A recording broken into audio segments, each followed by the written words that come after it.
क्रूर। हमें तो लगता है कि विधाता ही क्रूर के रूप में क्रूर बनकर आया है। कृष्ण बलराम जो हमारे प्राण हैं, उन्हें हमारी आंखों से दूर ले जाना चाहते हैं। एक गोपी ने कहा, ये तो चल दिए। दौड़कर मेरे प्यारे गोपियां रथ के नीचे लेट गई। लाला, हम आपको जाने नहीं देंगी और जाना है तो हमारे ऊपर से होकर रथ को ले जाओ, ऐसे तो नहीं जा सकते। मेरे प्यारे, मेरे गोविंद रथ से नीचे उतर आए और गोपियों को प्रणाम करके कहा, देवियों, मैं देवताओं की समान लंबी उम्र पाकर भी आपके ऋण से उऋण नहीं हो सकता। किशोरी जी, आप तो सब जानती हैं,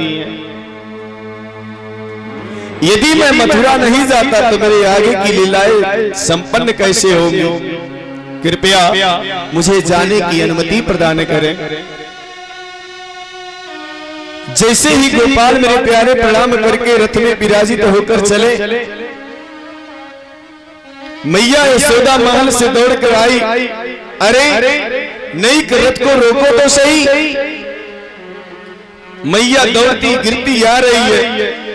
कन्हैया बलराम दोनों रथ से मेरे प्यारे नीचे कूद पड़े, मैया के अंक से लिपट गए। क्या बात है मैया? मैया ने प्रेम आंसुओं से लाला के सिर को मेरे प्यारे भिगो दिया और उनसे रोते हुए कहा, बेटा, मेरे को तो आज पता चलो है कि तुम मेरा पुत्र नहीं है, तुम तो देवकी नंदन हो, तुम तो वसुदेव नंदन हो। मेरा क्या अधिकार है कि तुम्हें रोकने का आग्रह करूं, लेकिन एक ग्वालिन गोपी तुमसे निवेदन करना चाहती है।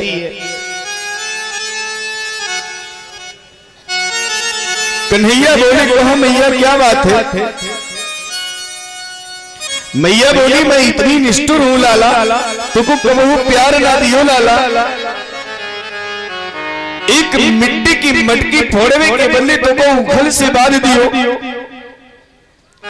और तू जब मथुरा या कहीं भी सोचोगे कि कैसी है मैया यशोदा,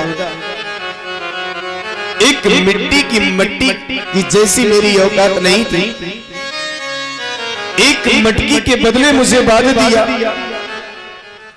यह बात कभी स्मरण नहीं करना कन्हैया।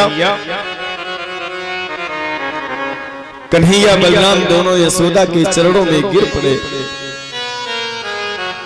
और मेरे प्यारे हिलकियों से रो पड़े। और गोपाल बोले, दुनिया की सारी चीजें भूल सकता हूं मैया, परंतु तुम्हारे प्रेम के स्नेह के बंधन को नहीं भूल सकता। मन में सोचो, जिस परमात्मा के आदि अंत का पता नहीं, उसको बांधने की सामर्थ्य यदि किसी में है तो केवल मां यशोदा के प्रेम में है। बार बार मेरे प्यारे मैया का वंदन किया, बार बार अपने ब्रज को प्रणाम किया, और जब तक रथ की ध्वजा चमकती रही मेरे प्यारे, रथ में उड़ने वाली धूल चमकती रही, तब तक गोपियां मेरे प्यारे टकटकी लगाकर रथ को देखती रही।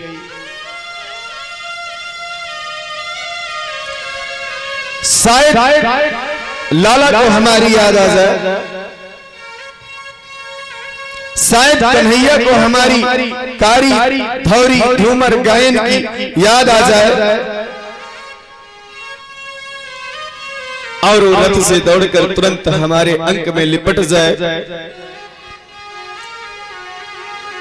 लेकिन जब रथ की ध्वजा और धूल का चमकना विबंध हो गया, तो गोपियों ने अपने हृदय पर मेरे प्यारे धैर्य का पत्थर रख दिया और मन में सोचा, हे गोपाल, यदि तुम्हें हमसे दूर करने में प्रसन्नता होती है तो जीवन पर्यंत तुम्हारी याद करके रोती रहूंगी, परंतु तुम्हारी प्रसन्नता में कभी विघ्न नहीं आने दूंगी। इसलिए मेरे प्यारे, जिस दिन से श्री कृष्ण मथुरा गए, ब्रज की गोपियों ने मथुरा जाकर माखन बेचना बंद कर दिया, क्योंकि हमारे जाने से हमारे कन्हैया की स्वतंत्रता में किसी भी प्रकार का व्यवधान ना आवे। अगर हम लोग माखन बेचने जाएंगे तो फिर वही प्रेम हमारा बन जाएगा। इसलिए मेरे प्यारे, उस दिन से मथुरा माखन बेचना गोपियां बंद कर दी।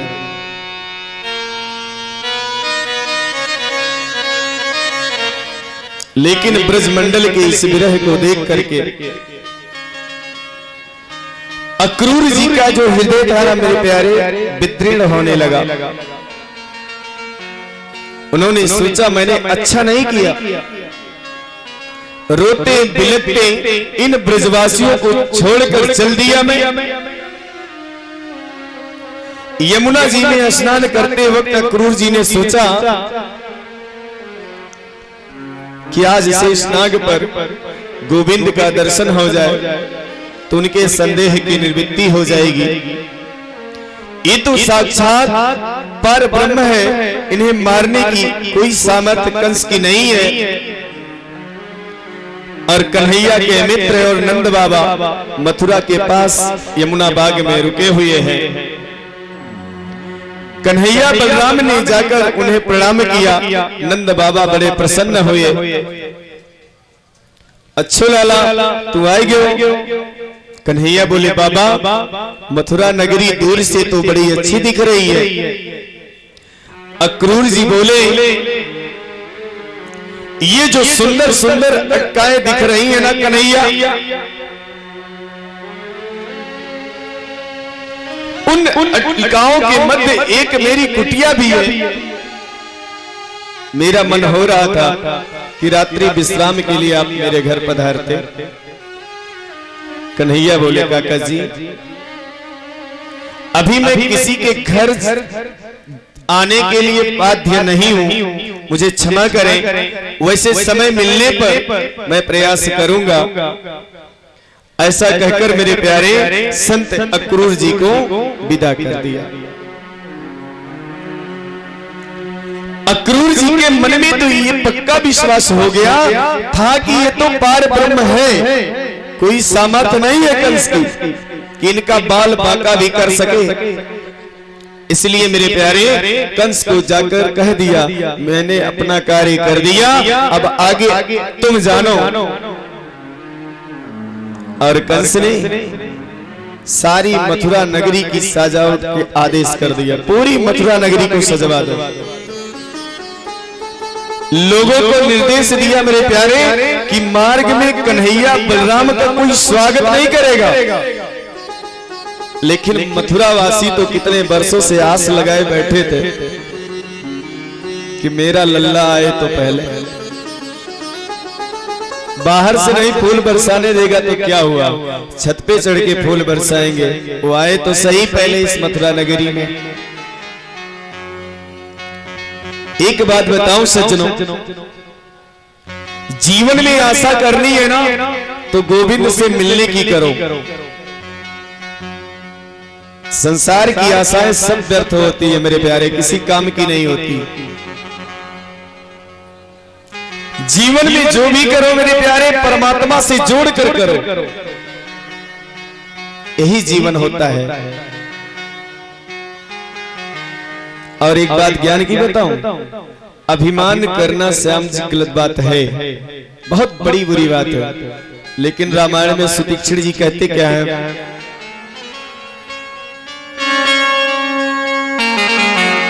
असे अभिमान जाहि जन भोरे,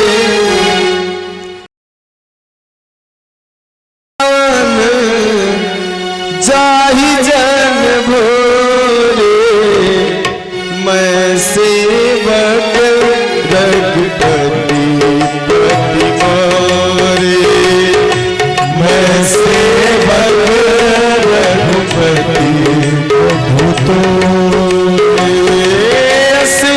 अभिमान जाहि जन भोरे, अस अभिमान जाहि जन भोरे, मैं सेवक रघुपति पति मोरे, मैं सेवक रघुपति पति। देखो एक बात बताओ मेरे प्यारे, एकदम जो पीछे बैठते हैं ना मेरे लल्ला, इनकी चेहरे पे तो हमेशा मुस्कान ही रहती है।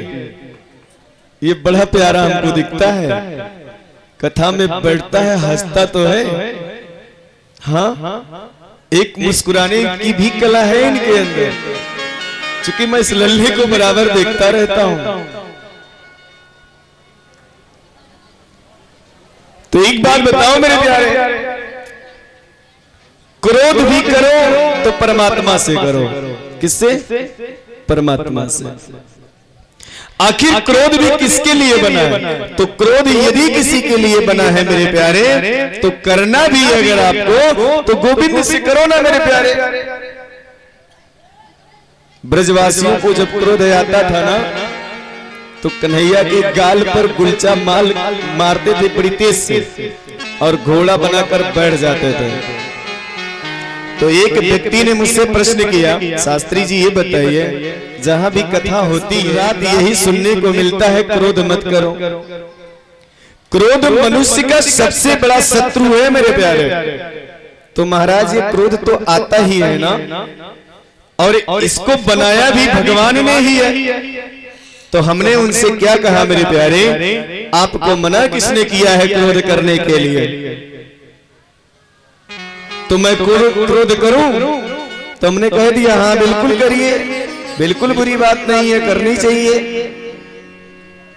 मैंने कहा लेकिन क्रोध भी मौका पड़ने पर करो, हर समय मत करो मेरे प्यारे। हर समय क्रोध करना बुरी बात है। यदि क्रोध करना है तो गले से नीचे तक मत करो, यानी अंदर से क्रोध मत करो, बनावटी क्रोध करो मेरे प्यारे। जैसे उदाहरण दे रहा हूं मेरे प्यारे, रामलीला में राम रावण का युद्ध होता है, ये बनावटी क्रोध करते हैं। जैसे माँ बच्चे पर क्रोध बनावटी करती है, कितना भी माँ गुस्सा कर ले अपने बच्चों के ऊपर, लेकिन एक बार बेटा और बेटी कह के फिरे बुलाएगी आधा घंटा का, उसका क्रोध कुछ टाइम के लिए होता है मेरे प्यारे। उसके बाद उसका सारा क्रोध समाप्त हो जाता है। और एक ज्ञान की बात बताऊं, क्रोध से सम्मोह पैदा होता है, क्रोध से सम्मोह पैदा होता है। बच्चा चतुर है, मान गए मेरे प्यारे। और उसमें स्मृति में विभ्रम पैदा होता है,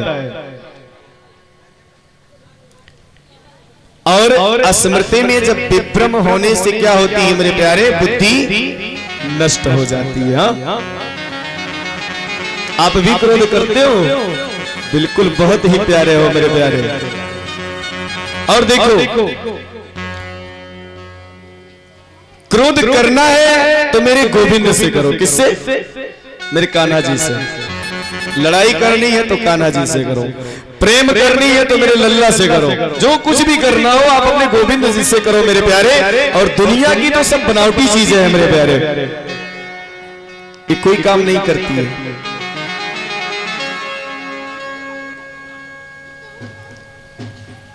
जैसे एक उदाहरण दे रहे हैं आपको, कर्माबाई क्रोध करके जब गोविंद को कहने लगी ना, क्या कहने लगी? तुम नहीं खाओगे लल्ला तो मैं भी नहीं खाऊंगी। क्या गई कि तुम नहीं खाओगे लल्ला तो मैं भी नहीं खाऊंगी। तो गोपाल को प्रकट होना पड़ा और खिचड़ी का उन्हें भोग पाना पड़ा। ऐसा प्रेम बनाओ मेरे प्यारे। दुनिया से प्रेम करने की आवश्यकता नहीं है आपको, मेरे गोविंद से प्रेम बनाओ। जिस दिन ये लगन प्रभु के चरणों से जब लग जाएगी ना, तो आपका जो जीवन है मेरे प्यारे वो धन्य हो जाएगा।